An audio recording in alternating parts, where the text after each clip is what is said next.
আসসালামু আলাইকুম। আজকে আমাদের টপিক হচ্ছে কম্পিউটার গ্রাফিক্সের কম্পিউটার গ্রাফিক্সের ডিডিএ অ্যালগরিদম। ঠিক আছে, এখানে হচ্ছে আমরা প্রসিডিউরটা দেখবো, আমরা কোনো কোড বা অ্যালগরিদমটা দেখবো না, আমরা হচ্ছে ম্যাথমেটিক্যালি কেমনে জিনিসটা করতে হয় জাস্ট আমরা সেই জিনিসটাই শিখবো, মানে থিওরিটিক্যাল পার্টটাই দেখবো বেসিক্যালি। আচ্ছা, ডিডিএল ডিডিএ এর ফুল ফর্ম হচ্ছে digital differential differential analyser.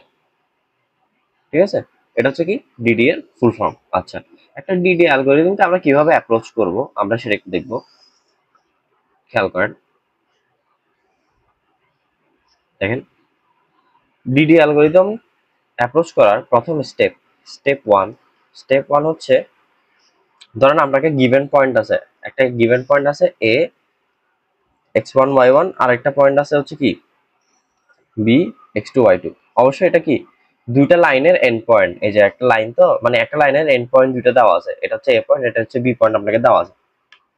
DD algorithm দিয়ে আমরা কি করি, ধরেন এ পয়েন্টটা আমি জানি, এ পয়েন্টটা আমি জানি, মাঝখানে অনেকগুলো পয়েন্ট আছে না আরো, এই পয়েন্টগুলো জাস্ট আমরা কি করি বের করি ডিডি অ্যালগরিদমের মাধ্যমে। ঠিক আছে, তাহলে এখানে ফার্স্ট স্টেপ হচ্ছে আমাদের এম ক্যালকুলেট করতে হবে, আর এম হচ্ছে কি y2 minus y1 divide by x2 minus কত x1। ঠিক আছে, তারপরে স্টেপ টু হচ্ছে আমাদের এখান থেকে স্টেপস ক্যালকুলেট করতে হবে, স্টেপস। ঠিক আছে, এখন স্টেপস এর জন্য সূত্র হচ্ছে ম্যাক্সিমাম অফ, খেয়াল করেন, এখান থেকে আমি ডেল ওয়াই বের করতে পারি, আবার ডেল এক্স বের করতে পারি না। কেমনে? ডেল ওয়াই মানে হচ্ছে y two minus y one, আর ডেল এক্স মানে হচ্ছে কত x two minus x one. তাহলে ইন এসেন্স এটাকেও del Y by del x লেখা যায়, ইচ্ছা হলে লিখবেন, না হলে নাই। আর হচ্ছে sorry, del Y by del X এভাবে লেখা যায়। এখানে হচ্ছে পয়েন্ট গুলো বসে আপনি বের করে ফেলতে পারেন, অথবা এভাবে বের করে আপনি বসাতে পারেন। এখন স্টেপস আমরা কেমনে বের করব, maximum of modulus of del X modulus of কত ডেল ওয়াই। ঠিক আছে, এভাবে আমরা কি বের করব, স্টেপস বের করব। স্টেপস বের করার পরের ধাপ হচ্ছে এক্স ইনক্রিমেন্ট বের করব। ধরেন আপনার ভ্যালু হচ্ছে কত দেওয়া আছে এক্স, এখন আপনার নতুন একটা ভ্যালু আসবে না এক্স আই, তাহলে এক্স আই মানে কি, এক্স আই মানে হচ্ছে যে x plus x increment actually. ঠিক আছে, মানে আপনি কত ইনক্রিমেন্ট করতেছেন, আপনার এক্স এর ভ্যালু আপনাকে কত বাড়াতে হচ্ছে, এটাই হচ্ছে আপনার কি এক্স ইনক্রিমেন্ট। তাহলে এক্স ইনক্রিমেন্ট আমরা কেমনে বের করি, এক্স ইনক্রিমেন্ট আমরা বের করি হচ্ছে ডেল এক্স বাই স্টেপস দিয়ে। সিমিলারলি আপনাকে ওয়াই ইনক্রিমেন্টও কি করতে হবে, বের করতে হবে, যেন ওয়াই এর ভ্যালুটা আমরা কিভাবে আপডেট করব, কত দিয়ে আপডেট করব, কত যোগ করে আপডেট করব, সবকিছু যেন আমরা বুঝতে পারি। ঠিক আছে, এটাই হচ্ছে আমাদের ডিডি অ্যালগরিদম। চলেন আমরা একটা প্র্যাকটিস প্রবলেমের মাধ্যমে দেখি, তাহলে জিনিসটা আপনাদের আরো ক্লিয়ার হয়ে যাবে। আমি যদি একটা প্র্যাকটিস প্রবলেম নেই, ধরেন আমাকে দেওয়া আছে দুইটা, একটা লাইনে দুইটা এন্ড পয়েন্ট দেওয়া আছে, একটা 2 2 এন্ড 9 2 আপনাকে দেওয়া আছে।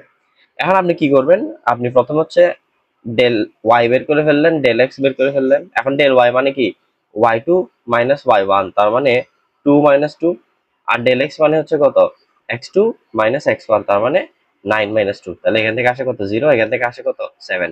তাহলে আমরা m বের করতে পারি, m ইকুয়াল টু কত y2 minus y1 divide by x2 minus x1, অথবা এখানে আমরা বলতে পারি del Y by del x.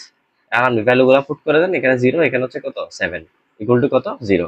তাহলে আমাদের এখানে স্টেপ ওয়ান শেষ, এখানে স্টেপ ওয়ান শেষ। এখন স্টেপ টু তে আমাদের কি করতে হবে, আমাদের স্টেপস বের করতে হবে। স্টেপস হচ্ছে কি ডেল এক্স, সরি, স্টেপস হচ্ছে maximum of modulus of del X modulus of del Y. মানে স্টেপসে কোনো নেগেটিভ ভ্যালু আমরা নিতে পারবো না আর কি। তাহলে দেখেন ম্যাক্সিমাম অফ, আমার ডেল এক্স এর ভ্যালু কত আসছে 7, আর ডেল ওয়াই এর ভ্যালু কত আসছে 0। তাহলে এটা যদি আমরা লিখি আলটিমেটলি ম্যাক্সিমাম অফ 7, 0, তাহলে ম্যাক্সিমাম অফ কত 7। তাহলে স্টেপস 7, অর্থাৎ আমার দেখেন 2 থেকে 9 এ যাইতে আমি কয়টা ভ্যালু নিব, 2 থেকে 9 এ যাইতে আমরা টোটাল 7টা ভ্যালু আমরা নিব। এই যে 2 থেকে স্টার্ট হবে, 9 গিয়ে শেষ হবে, কেমনে হচ্ছে সেটা আমরা দেখতেছি, বাট এটা একটু মাথায় রাখেন। এরপরের স্টেপে আমাদের কি করতে হবে, এক্স ইনক্রিমেন্ট বের করতে হবে, অর্থাৎ এক্স এর ভ্যালু আমরা কত বাড়াচ্ছি। ধরেন এক্স ইনক্রিমেন্ট হচ্ছে ডেল এক্স বাই স্টেপস। ঠিক আছে, আমাদের ডেল এক্স এর ভ্যালু চলে আসছিল কত 7, আর স্টেপস হচ্ছে কত ছিল 7, তাহলে x ইনক্রিমেন্ট কত আসছে 7। আচ্ছা আমি এদিকে একটু লিখে রাখি, ডেল x ইকুয়াল টু 7 আর ডেল y ইকুয়াল টু 0 আসছিল আমাদের, ঠিক আছে। আর আমাদের পয়েন্টটা ছিল হচ্ছে কি 2 আর হচ্ছে 9 এটা হচ্ছে আমাদের গিভেন পয়েন্ট আর কি 9,2। এখন খেয়াল করেন এই যে x ইনক্রিমেন্ট কত 1, তাহলে আমি x এর ভ্যালু কত কত করে আপডেট করব, x এর ভ্যালু এক এক করে আপডেট করব, ঠিক আছে। এবার হচ্ছে y ইনক্রিমেন্ট মানে হচ্ছে ডেল y ডিভাইড বাই কত স্টেপস, তাহলে এটা আমরা বলতে পারি 0 বাই কত 7, তাহলে আনসার কত 0। অর্থাৎ y এর ভ্যালু আমরা কত করে করে ইনক্রিমেন্ট করব, 0 করে করে ইনক্রিমেন্ট করব। তাহলে দেখেন এখন আমি এখানের মধ্যে একটা টেবিল নিই, এটা হচ্ছে আমার x, এটা হচ্ছে y। এখন টেবিলে আপনি ভ্যালু কয়টা নেবেন, টেবিলে আপনি ভ্যালু নেবেন হচ্ছে 7টা। কেন?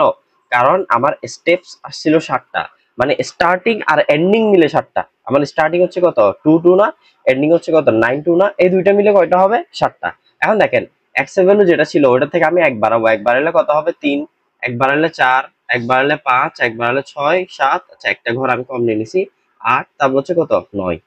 এই যে দেখেন 1 2 3 4 5 6 7, এই যে 2 এর থেকে শুরু করে আমি 7 ঘর গেলাম না, এটাই হচ্ছে আমার স্টেপস আর কি, ঠিক আছে। আর y যেহেতু আমি 0 ইনক্রিমেন্ট করতেছি, তাহলে 2 প্লাস 0 করলে 2, 0 করলে 2 2 2 2, আর এটা হচ্ছে কত 2 তো আছেই, ঠিক আছে। তাহলে এটাই হচ্ছে আমাদের কি, মানে আমরা এই পয়েন্ট গুলাই হচ্ছে কি করলাম ফাইন্ড আউট করলাম, ঠিক আছে। আপনাকে বলবো যে ডিডি এর মাধ্যমে একটা কি করতে, একটা স্ট্রেট লাইনকে প্লট করতে, তখন আপনি এই পয়েন্ট গুলা বের করে, এই যে এই পয়েন্ট গুলা বের করে ধরেন আপনি বসাই দিলে এই যে এরকম একটা লাইন হয়তো আপনি পাইতে পারেন, ঠিক আছে। আচ্ছা আশা করি আপনারা সবাই ডিডি অ্যালগরিদম বুঝছেন। হ্যাঁ, এখানে আরো কিছু বাইকা থেকে কথা আছে যে এটা, আচ্ছা আপনারা একটা কাজ করুন, আপনারা হচ্ছে এইটা করে এই যে 5 7 এন্ড 10 5, ঠিক আছে, এটার জন্য ডিডি অ্যালগরিদমটা করে আমাকে জানাবেন যে আপনাদের কোনো প্রবলেম হয়েছে কিনা, ঠিক আছে। আর যদি প্রবলেম হয় অবশ্যই জানাবেন, আর যদি মানে এই প্র্যাকটিস প্রবলেমটা আমাদের সলভ হয় তাহলে কমেন্টে আপনারা জানাতে পারেন। ভিডিওটা দেখার জন্য ধন্যবাদ। আমাদের পরবর্তী ভিডিও থাকবে ব্রেস এন্ড সামস অ্যালগরিদম নিয়ে।